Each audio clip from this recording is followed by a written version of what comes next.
ഹരി ഓം. എല്ലാ പ്രിയമിത്രങ്ങൾക്കും നമസ്കാരം. ഏവർക്കും ശ്രീമദ് ഭഗവത്ഗീത നിത്യസാധനയിലേക്ക് സ്വാഗതം. അറിവ് സംസ്കൃതിയുടെ നിറവ്. കർത്തവ്യകർമ്മ നിർവഹണത്തിനായി നിലകൊണ്ടപ്പോൾ വന്നുകൂടിയ കർമ്മവിമുഖതയെ ഒഴിവാക്കാനായി കർമ്മത്തെയും യജ്ഞഭാവനയോടുകൂടിയ കർമാനുഷ്ഠാനത്തിലൂടെ കരഗതമാകുന്ന ആത്മജ്ഞാനത്തെയും വിശദമാക്കി കർമ്മയോഗത്തിലൂടെ കർമ്മത്തെ ഉപേക്ഷിക്കാൻ ഉപദേശിച്ച ഭഗവാനോട് പാർത്ഥൻ തൻ്റെ സ്വധർമ്മ കർമ്മത്തെ ലക്ഷ്യബോധത്തോടുകൂടി മുന്നോട്ട് കൊണ്ടുപോകാൻ വീണ്ടും സംശയമുണർത്തുന്നു. ശ്രീമദ് ഭഗവത്ഗീതയിലെ 5-ാം അധ്യായമായ കർമ്മസന്യാസ യോഗത്തിലെ ആദ്യത്തെ ശ്ലോകം ഇന്ന് നമുക്ക് ശ്രദ്ധിക്കാം.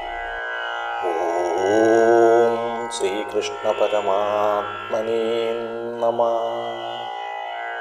അർജുന ഉവാച സന്യാസം കർമ്മണാം കൃഷ്ണ പുനർയോഗം ച ശംസസി യശ്രേയ ഏതയോരേകം തന്മേ ബ്രൂഹി സുനിശ്ചിതം. കേരളവ്യാസൻ കൊടുങ്ങല്ലൂർ കുഞ്ഞിക്കുട്ടൻ തമ്പുരാനെയും കൂടി നമുക്ക് ശ്രദ്ധിക്കാം. അർജുനൻ പറഞ്ഞു, കൃഷ്ണ, സന്യാസവും കർമ്മയോഗവും വാഴ്ത്തിടുന്നു നീ.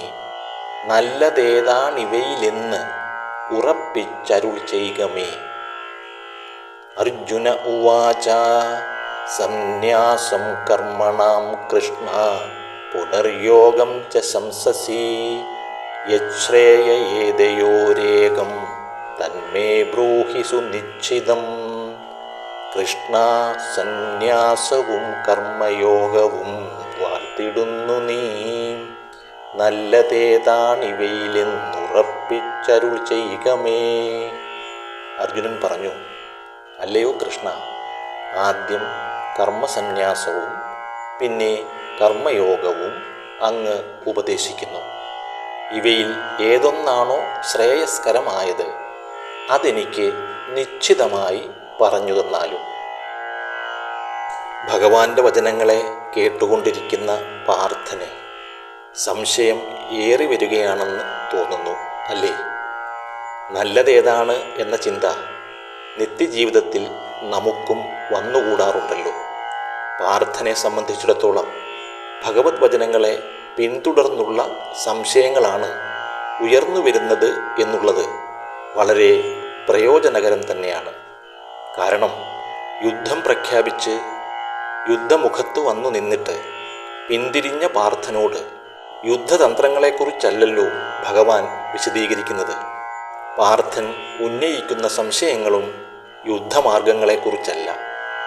പാർത്ഥസാരഥിയുടെ ഉപദേശങ്ങളെ കൂടുതൽ അറിയണം എന്ന ആഗ്രഹത്തിൽ നിന്നുമാണ് പാർത്ഥൻ്റെ സംശയങ്ങൾ ഉയർന്നു വരുന്നത്.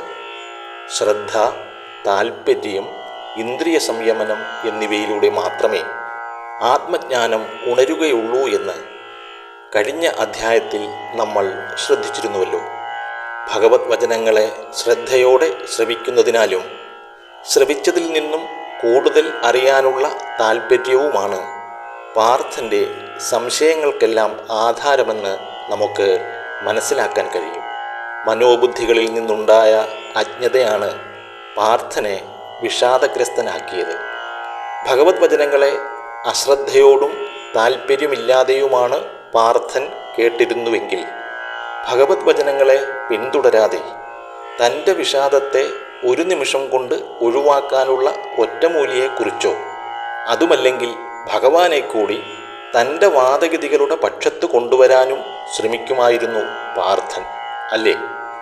കർമ്മയോഗനിഷ്ഠയാൽ കർമ്മത്തെ ഉപേക്ഷിച്ചവനും ജ്ഞാനപ്രാപ്തിയാൽ സംശയങ്ങളെല്ലാം അറ്റുപോയവനും ആത്മനിഷ്ഠനുമായവനെ യാതൊരു വിധത്തിലും കർമ്മങ്ങൾ ബന്ധിക്കുകയില്ലെന്നും കർമ്മത്തെ യോഗമായി അനുഷ്ഠിക്കുവാനും പാർത്ഥനെ ഉപദേശിക്കുന്ന പാർത്ഥസാരഥിയെ കഴിഞ്ഞ അധ്യായത്തിൻ്റെ അവസാന ഭാഗത്തിൽ നമ്മൾ കണ്ടിരുന്നതാണല്ലോ.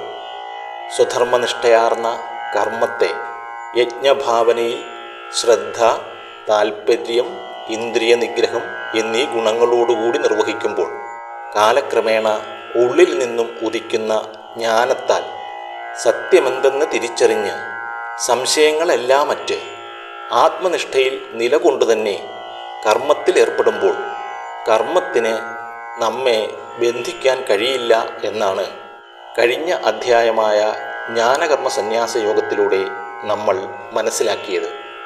ജ്ഞാനാവബോധത്തോടു കൂടിയുള്ള കർമ്മം കാലക്രമത്തിൽ സ്വാഭാവികമായി വന്നു ഭവിക്കുന്നതാണെന്ന് പറയേണ്ടതില്ലല്ലോ. അതായത് യജ്ഞരൂപമാർന്ന കർമാനുഷ്ഠാനത്തിൽ ഏർപ്പെടുന്നത് ബോധപൂർവവും കർമ്മത്തിൽ ബന്ധിക്കപ്പെടാതെയിരിക്കുന്ന ജ്ഞാനപ്രാപ്തി സ്വാഭാവികമായി ആത്മബോധത്തിൽ നിന്ന് ഉണരുന്നതുമാണെന്ന് സാരം. വ്യക്തിയിൽ നിന്ന് ബാഹ്യമായി രൂപം കൊണ്ട് മാനസിക തലത്തിൽ അനുഭവപ്പെടുന്നതാണ് കർമ്മയോഗാനുഷ്ഠാനവും അതിനെ തുടർന്ന് സംജാതമാകുന്ന ജ്ഞാനപ്രാപ്തിയും കർമ്മസന്യാസവും. കർമ്മയോഗാനുഷ്ഠാനവും ജ്ഞാനപ്രാപ്തിയും കർമ്മസന്യാസവും വ്യക്തിയെ ആധാരമാക്കിയാണ് നിലകൊള്ളുന്നതിനാൽ ആത്മാനുഭവവും വ്യക്തിനിഷ്ഠമായിരിക്കുമല്ലോ.